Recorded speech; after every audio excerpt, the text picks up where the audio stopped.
Today marks the fifth anniversary of Julian Assange's incarceration at Belmarsh, a maximum security prison in Thamesmead, London. But his campaign not to be extradited to the United States to face espionage charges has been given a small boost of encouragement. Australia, where the WikiLeaks founder is originally from, lodged a request with the American government to drop its prosecution of Assange. When asked about the request by reporters at the White House on Wednesday, Joe Biden said, quote, "We're considering it." If extradited to the US, Assange could face many years in prison or even the death penalty. In 2021, a British district judge said Mr. Assange should not be sent to the US, citing, quote, "a real and oppressive risk of suicide." This was later overturned after the US appealed to the High Court. This is from Sky News. During a 2-day court hearing earlier this year, lawyers for Mr. Assange asked for permission to bring an appeal against his extradition to the US. Judges Dame Victoria Sharp and Mr. Justice Johnson dismissed most of his arguments, but ruled he could not immediately be extradited unless the US gave further assurances about what will happen to him. Unless the US drop their charges in the meantime, there'll be another hearing in Assange's case in May. Now, before we get too excited, I think it's important to watch the very brief clip where President Biden says he's considering dropping Julian Assange's charges. Do you have a response to Australia's request that you end Julian Assange's prosecution? We're considering it.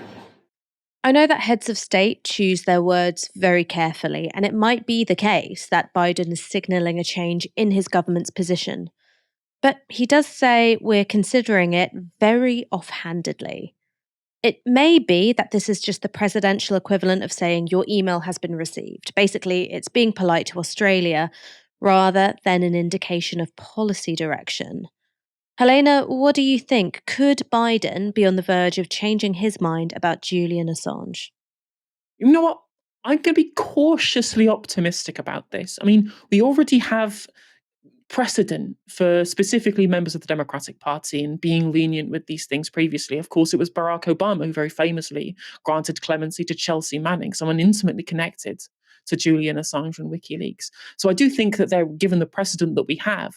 And what we have seen as well very recently is Joe Biden's willingness to at least move somewhat in response to Democratic pressure internally and globally as well. You've seen a very slow shift in terms of his response to policy with regards to Israel. And so I think that there is room further to go, especially given that we have seen kind of renewed pressure from Australia. I've actually been really mostly impressed with Anthony Albanese's position on this, given that I don't have many good words to say about him usually, in terms of trying to pressure the Americans to try and have some movement on this position, with diplomatic talks wanting to be assured between these two countries, which have been very, very historic. They just obviously signed AUKUS. The AUKUS Pact is very strong between the two countries. They still want to operate. The CIA still operates out of Pine Gap in Australia. So maintaining these diplomatic ties over something this serious, I think, is a leverage that Albanese could use to try and twist Biden's arm on this. It's worth pointing out, though, even if this does happen, and we do get some miracle that Biden does consider and then acquiesces to it, why has it taken this long? Why does it have to take international pressure, international condemnation, internal pressure, and outcry for the protection of journalists around the globe in terms of being able to know what our politicians do and what our government does behind our own back? Why should it take all of this time for the Democrats to even consider this position? And it really just shows you kind of whose side that they really on, and that they will only bow to overwhelming public pressure, even if they do. And what does it say about the future of investigative journalists if after all of this, after everything, they can't even have like a firm position? And that if you want to do proper investigative journalism over the crimes that your state engages in behind your back, your only real defense that you can have is, well, maybe at some point a president might be nice enough to be able to drop the charges in lieu of anything else happening, rather than us being properly protected when we do our investigative journalism. So it's worth caveating that even if this does happen, this isn't the end of where we need to have our discussion over the free press.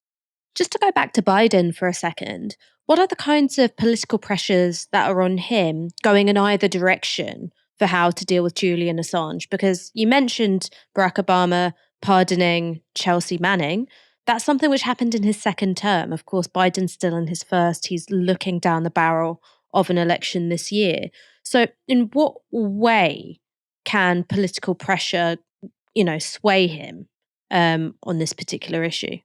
The kind of supporters that Julian Assange has in the United States are usually people who are not that much inside the political spectrum that seems set in their ways in terms of voting in general elections. It's interesting that actually, even this, not that far out from Barack Obama's presidency, the broad state of American politics has shifted very, very wildly. The neocons of the past are no longer represented, especially in the right of American politics. And I think a lot of people on the right who have more libertarian leanings are actually more pro Assange than a lot of people who were kind of traditionally part of the Republican supporter base. They tend to be not very pleased with what they consider to be the deep state, like the third entity with regards to American politics. And so anything that does undermine that, I think they broadly have support of. And so Joe Biden, who is massively struggling in the opinion polls at the moment, the fact that the Democrats are running literally anybody who could lose to Trump shows that they need to be able to curry favor with some people who might vote for Trump for being critical of the American establishment. And who is like somebody who is an explicit enemy of the establishment, somebody who exposes their war crimes. And given the anti-neocon push in the American right at the moment, or in the American center, or like the libertarian side of American politics, seems to kind of so visceral in their disgust in terms of the pro-war policies of the kind of neoconservative past, I think that there could be some belief in Democratic Party politics that by trying to appeal to these kind of voters, they might be able to pull over people who would otherwise be voting for Trump.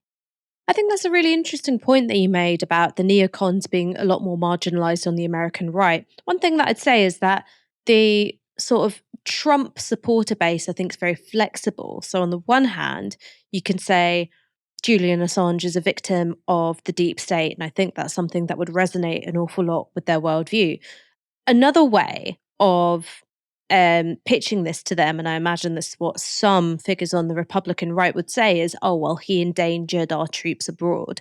And I think that they're open to both narratives, but we'll, of course, cover this story as it develops further.